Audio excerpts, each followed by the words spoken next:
Welcome to Lot 76 Cars. My name's Simon and today I'm at the Jensen Owners Club event at Brooklands, celebrating the 60th anniversary of the car behind me, which is the Jensen C-V8. Many more Jensens to come. A few of them I've seen here, including the odd Interceptor so far. Hoping for a great turnout, and I look forward to you joining me on the rest of the video. So I'm here today with one of the owners of the Jensens. This particular vehicle is a 541.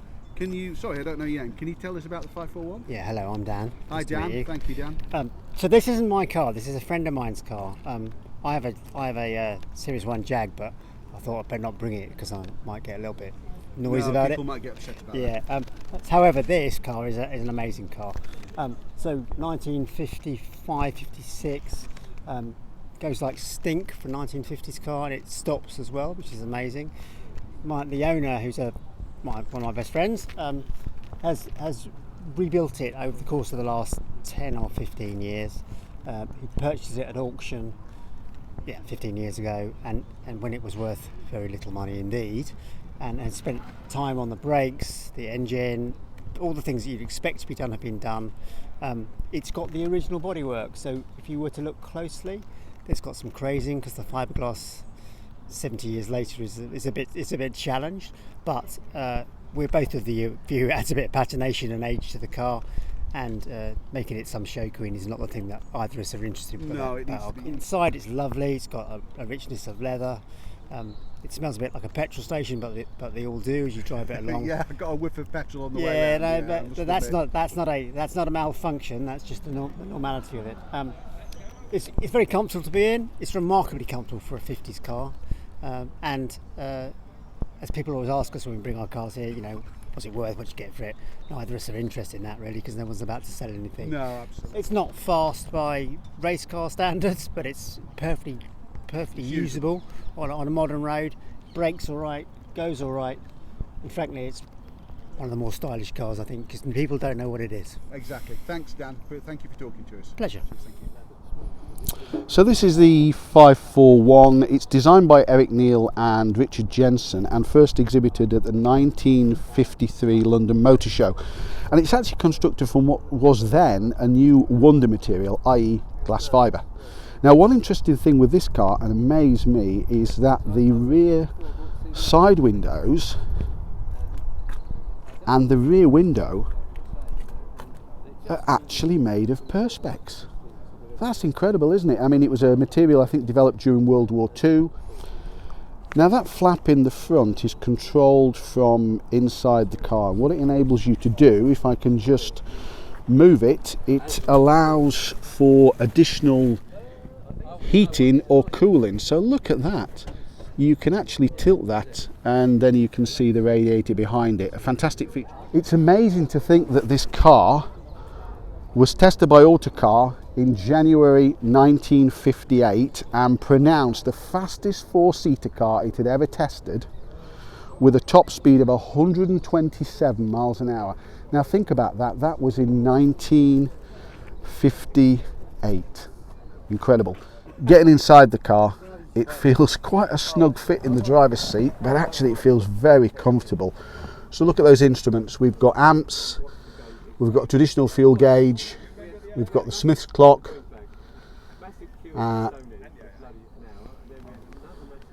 clearly that's the air conditioning, not. Speedo, water temp. So another 541 entering the show, parking next to this. We've now got two 541s, although it's a CV8 day. That one's a lovely car. We'll get the owner to tell us about that one as well if possible. So this one's benefiting from the extra cooling, and he's got that radiator flap fully open there. So we're just going to open the bonnet on this one so you can see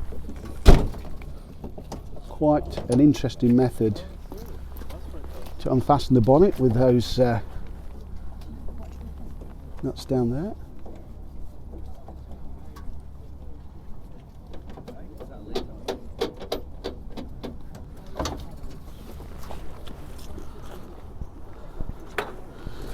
And that's the clamshell. So that's the clamshell fully open. Fantastic. Great access to the vehicle, and as you can see there, nestling beneath is the 4 litre Austin engine, and that radiator slanted right towards the front. Attracting a massive amount of interest, this second car is chassis number 24, and one of the earliest cars still on the road. Absolutely fantastic. Restored over 8 years by the owner. Certainly not received by the owner in this condition. Absolutely brilliant. Now this is an Jensen Healey, not an Austin Healey, which many of us would associate with the Donald Healey. So under the chairmanship of Donald Healey, the Jensen Healey was produced using a Vauxhall Magnum suspension and braking systems, and a Lotus 1973 engine and a steel top, or steel body I should say. Top speed was actually 120, which was pretty respectable when this car came out, I think in the early 1970s, I believe 72, 73. So I'm here with David, who owns this fantastic Jensen Healey. It looks like what's a 73, 74 is it? 74, yeah. 74. And how long have you had it? Since 1993, so wow. About 30 years. And you use it on a daily basis? Not daily, but I've been all around Europe in it. I saw that it got a sticker for the Nürburgring, so it's actually been round the green hell, has it? It has, yeah. And survived? And survived. A bit slower than a lot of others. And how did it manage that journey in terms of things like, you know, heating and ventilation? Obviously it's a relatively old car still, isn't it? No, it was perfectly fine. Plans for the car moving forward? Obviously it's a keeper because you've had it so many years. It is, yeah. I'd like to get it sprayed, resprayed. Is that the original? What's that original colour called, by the way? No, this is this was originally mustard. Oh, okay. And the wife said, yeah, it's all right, the car looks all right, but I'm not going in it that colour. Okay, well, so you must be obeyed. So yeah. Is this another colour that was available on the palette at the time? This is actually a Vauxhall Atlantic Blue. Fantastic. No, thank you very much for your time. Thanks for chatting about it. No problem at all. And next to it, this lovely black one. That looks like a 74, the blue one. This one looks like a 72, 73 probably.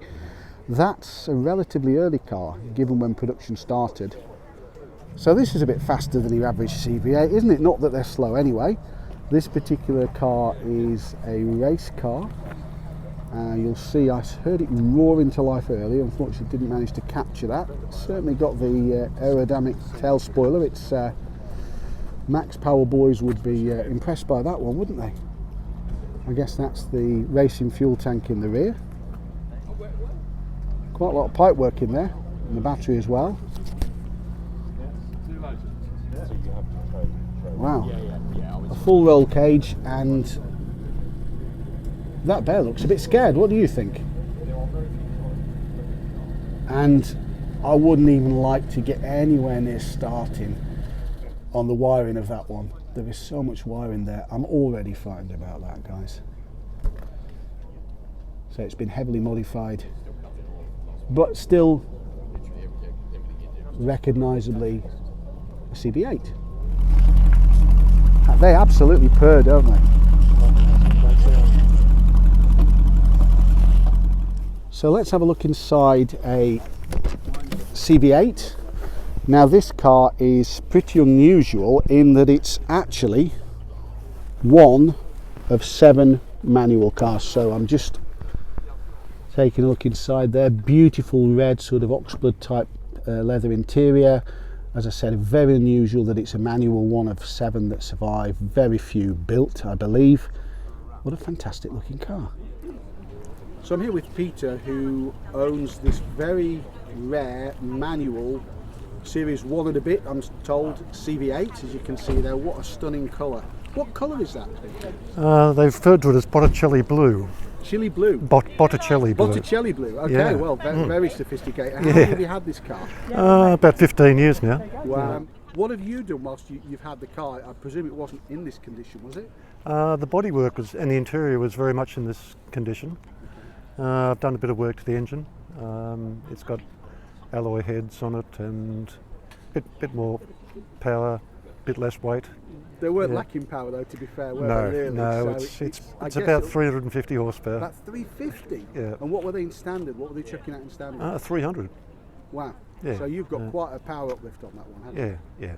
And you've been far in it. You've travelled. You've toured in it, or? Oh, it's been down to Monaco and back. It's rallied around Corsica, Sardinia.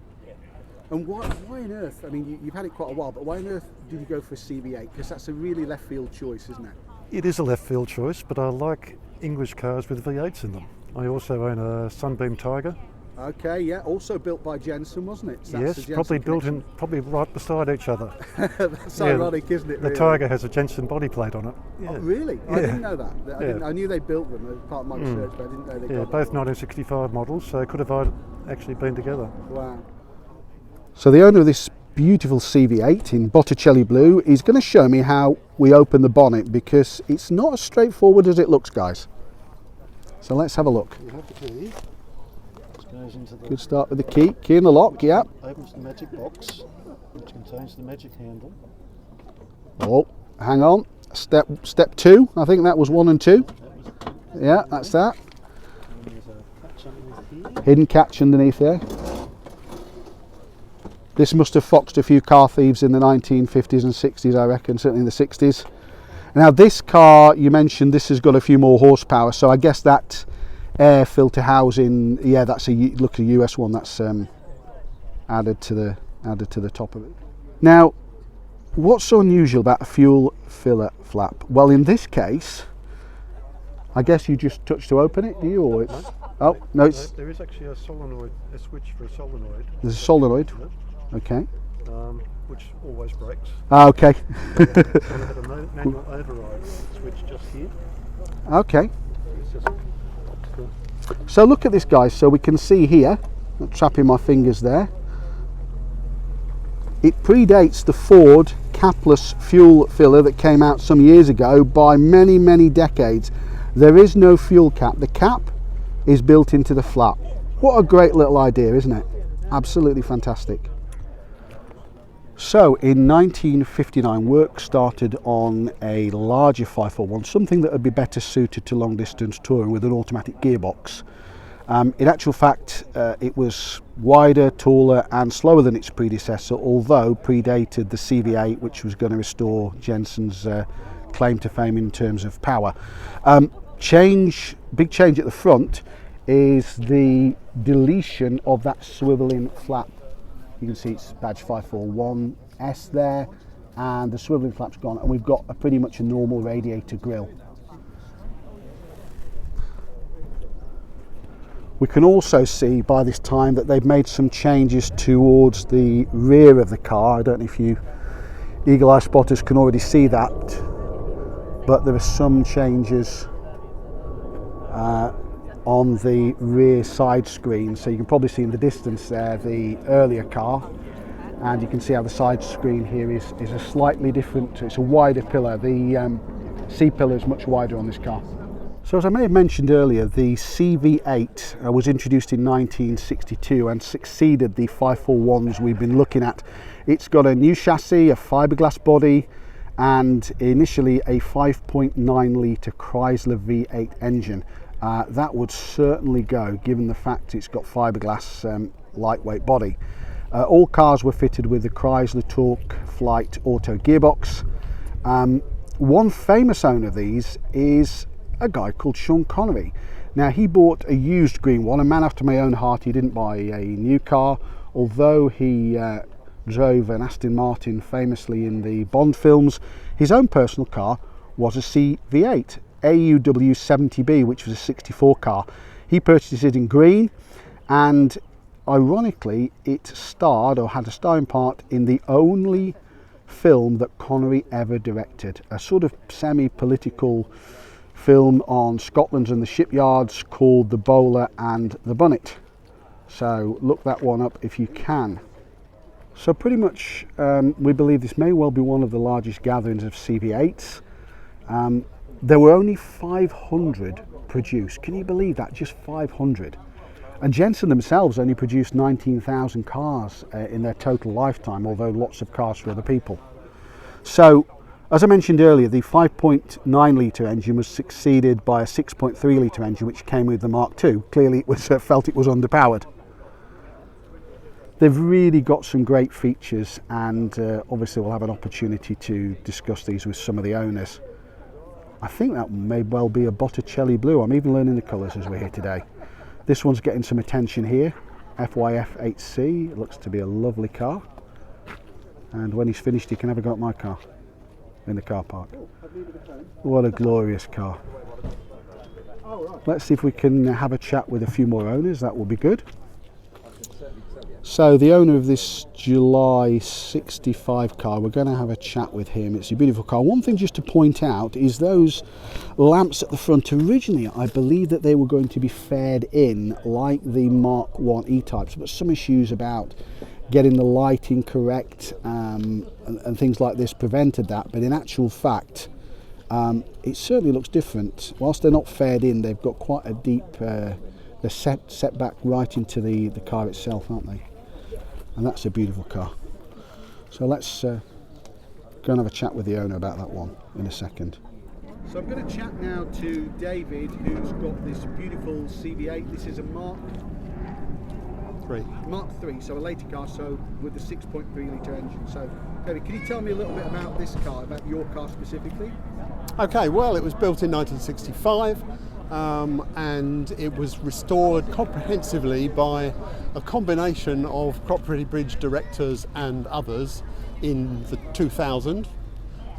Complete stripped down restoration with bodywork done by I can't remember, sorry, and all the work on the mechanical side was done by a well-known Jensen Owners Club mechanic, and I found it in Cropredy Bridge in their showroom, hidden behind lots of interceptors, and it was this that I was after. So after a lot of discussion and haggling, I had an inspection done by someone in the club who turned out to be that very guy who did all the mechanical work on the car. Oh, that's handy. So at the end of half an hour on the telephone, he said, "Oh, I've done myself out of an inspection, haven't I?" He told me all about what he'd done. So that was that, and I've enjoyed it for 16 years ever since. Wow. What made you want a CV8? You'd always wanted one when you were younger? I'll tell you, because when I was in my early 20s and just married, I saw one of these being restored around the corner from my house. And I just thought it was unusual. I love the fact that there's not a straight line on it anywhere. Plenty of power, but attractive, graceful, despite what the journalists of the day said about the front end. So it's been sort of dormant in my brain, shall we say, for a long time. Planted in many years ago. I entered the classic field with Austin Healey Sprite, and after a while I felt I wanted something as different as I could get, and this is it. So, another carriage green one, by the look of this. Wow. You're lucky to see pretty much one of these at any car show you go to today, never mind so many. So thanks to the Jensen Owners Club for turning out in force. I'm seeing some unusual colours. What's that, a 66 one? Probably the tax disc will tell me when I get a bit closer to it. Just trying to avoid the official photographer and not get into his shot, so bear with us. Now this one looks like an interesting one. This looks like it's got a bit of competition history. So let's have a look at that one.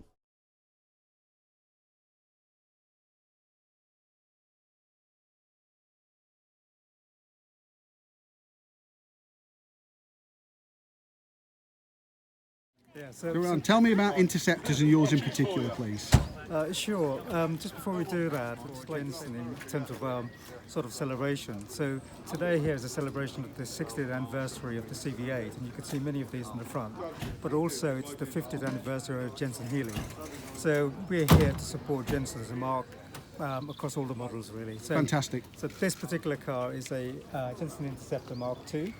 I've had this car for about 7 years or so, and in that time, touch wood, it's been fantastic in terms of actually what it's done for me in terms of enjoyment, etc. The colour on this car is not the original colour. It was, believe it or not, it was yellow before, but it was part of the Jensen Owners Club in Sweden. Inside of the car is a Chrysler.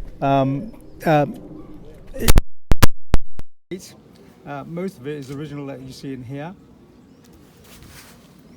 I've had to do very little on it apart from polishing it, which seems to take most of my time. No, that's fair enough. Polishing's also important as well. Engine bay is very clean in there. Yeah, it is very clean. It's the later cars. You got Mark IIIs on here, and they were primarily 7.2 litres, and this is a 6.3 litre. It's a Mark II, is it? This is a Mark II. Mark II. Yeah. Excellent. And obviously, that shocking question, fuel consumption, what, single digits? Or just don't think about it, yeah? Well, put it this way, when I was in America driving it, I was much more happier than I am in the UK. We had a trip to the US, of which we had, I think, from recollection, about 5 or 6 cars went across from Southampton. That's amazing. And then we drove it around from Washington down to the Carolinas, as I said, and then this one stayed a bit longer, so he went back into New Jersey, New York, before he was shipped back to the UK. So, that was a hell of a trip. But, that's not unique at all in terms of what we did there, because most owners of cars, we drive them all over Europe, etc. So they go many different places. Wow. Which is the beauty of our club, because Yes. we do things that's quite large. And we are very, very active on our forum and our website and stuff like that. Well, shout out to the Jensen Owners Club again, and make sure you check out them. If you're running a Jensen, thinking of buying a Jensen, already have one somewhere in a barn, check out the Jensen Owners Club. I'm sure they can help you. Yeah, and just very quickly, if I just show you on the inside, because I'm quite proud of it, is stood up the test of time, and you find most of these cars here, the Connery leather, etc., has been fantastic in these cars, and this one in particular has a working 8-track. Oh, 8-track stereo. Wow. It is a bit limited, and the quality is not particularly great, but you know what? When you have an engine running like that, you tend to put the window down rather than listen to the 8-track. It's a nice novelty to have. That's well said. Thank you very much, Graham. Thank you for that. Your inspection. So guys, this is an inspection lamp. I wondered what this was, and it's fitted with its own inspection lamp. Yeah. That's absolutely amazing. Thank you for that. So 1966 was a momentous year for the Jensen brand. It saw the introduction of its steel-bodied Interceptor, and also the introduction of the FF, and more of that later, because that car is really special. They're all special, but that's particularly special. Look at that fantastic rear window. The shape of that rear window, all in a single piece of glass, will be, extremely difficult to achieve. So the vehicle was actually styled by Touring of Italy, but in actual fact the first vehicles were made by Vignali. Now you'll know Vignali now, because that's the brand name that Ford own along with Gear, and they've used that on some of their models more recently. Eventually the styling came back in-house, the production came back in-house rather, with Jensen, and produced at their Castle Bromwich factory. This vehicle saw production right the way through from 1966 to 1976. Now look at that shape, those iconic rear lights. I wonder what those rear lights are sourced from. Put the answers in the comments. They're probably not Jensen's own design, they're probably sourced from another period vehicle. It's a fantastic shape, isn't it? I mean, you can probably put up with single-digit fuel consumption on a vehicle like this. It's obviously a large two-door coupe by any stretch of the standard. It's a seriously large car these days. What I like about the car is the nose of this car, and we'll discuss how the FF is different, subtly different. It's such a recognisable nose, packing that huge, I think it goes from just over 6 litre to over 7 litre, depending on the generation and when the vehicle was built, but it's a big American lump that's beneath there. That recognisable grille. This is an Interceptor 3, so you can see here the styling's pretty much recognisable, but there are subtle differences that only the owner will know, and we'll obviously have a chat with one of the owners of these a little bit later on. What a brilliant looking car. So the FF Jensen is a really, really special car. In fact, it was Car of the Year in 1967. It's really innovative. The differences are quite subtle. So the car is 3 inches longer in the side, particularly from the windscreen onwards, to accommodate the four-wheel drive system. The Ferguson formula, so Ferguson of Harry Ferguson Tractors fame, set up a company called Ferguson Developments, and they developed this four-wheel drive, which very innovatively, that's a real word, was used in this vehicle. Now you can also see, as well as the bonnet being a bit longer, actually It's not always obvious, but look, the wing is slightly faired in, the lights are faired in to account for that additional width to cope with the four-wheel drive mechanicals as well. One other difference the car has got, it's a subtle one, is these twin side vents for cooling. The FF was produced in absolutely tiny numbers. Now, to give you some idea, just 320 of these left the factory. So, innovative, car of the year, four-wheel drive, first car to have ABS brakes, first production four-wheel drive car. What an absolute treat to see one of these here today. Absolutely beautiful, isn't it? Another beautiful Mark II Interceptor. I love this colour. I like all of these, but actually I'm really falling for this one in this silver blue metallic. What a lovely car. And it says it's not leaking oil, it's sweating power. Well, I'll take your word for it, because you'd forgive a car that looks like that. You'd forgive it lots of things, wouldn't you? What a stunner. So this looks like a relatively late-ish car. It's what, 73, because it's an L, it's a Series 3, it's EFI, so I guess electronic fuel injection, just deducing that. What strikes me about this car is this beautiful sort of mid-green colour. It really is a pretty car, isn't it? Now those bumpers are a perfect place to put your cup of coffee, aren't they? That's handy. I bet that wasn't in the original design brief, was it? This is a CV8 and Mark I, it says that, I can work that out, but it's a convertible. And I guess the convertibles are a relatively rare car. If they only built 500 CV8s, how many convertibles did they build? Let's try and track him down and ask him about the car if we can. It's attracting a lot of interest. As you can see, it's still got all the benefits of that excellent rear legroom. So this CV8 convertible has actually been lengthened. It's got 13 inches extra in, so no wonder the car appears to have more space in the back, because it genuinely does have more space in the back. So probably, as I mentioned before, there's only about 12 of these, I think, existing now. And actually there's a couple here today. Now the one next to it, the green one next to it, now this one's longer, this one's shorter. Somebody's actually taken length out of the wheelbase to produce a short wheelbase version of the convertible as well. Not sure if it's obvious from the shots here, but in actual fact it is a shorter car. But whatever's happened, one longer and one shorter, they've been very well done. You would not know without somebody told you that. So that's fantastic. The lights have been faired in, and look how it changes the look subtly between a faired in light there and an unfaired in light without the perspex cover. What a difference. So this car is absolutely immaculate. It's a stunning colour, isn't it? This one's open, so maybe you can have a look in the boot, see what that trunk space is like. Beautiful biscuit coloured interior. It's in outstanding order. In fact, I would say it's probably in concourse order. Looking at this, what do I know? But I think on the CV8s, the side windows at least were perspex, but the rear window wasn't in this case. This looks like a relatively early car, or early-ish car. I don't know, it's not badged, but it looks like it's a B, so what would that be, 64, 65? Not sure about that one, maybe 64. But I don't think there's a single mark on this car. So just before we leave the show, just one last walk down the row of the birthday boys and girls, the CV8s. Make sure we haven't missed anybody. Lovely version there with the mini lights on. Some stunning colours here. I'm not sure how many original colours, I'm not the expert on these, so please put it in the comments. As I say, your first port of call is the Jensen Owners Club, because if they don't know about these cars, it's absolutely not worth knowing. Lovely silver version here. We'll finish off on a green, on a carriage green one. I know that much, I've learnt that much today. And then the earlier cars, the 541s,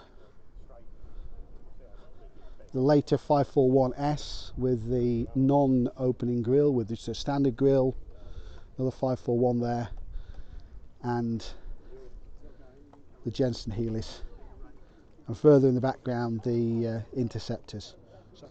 So thanks for watching the Jensen Owners Club Day celebrating the 60th anniversary of the CV8 model from Brooklands. Hope you've enjoyed. Please like, share, subscribe, check out some of my other videos. Thanks to all the owners who've spoken to me today. I've really enjoyed it. Thanks for watching. Bye bye.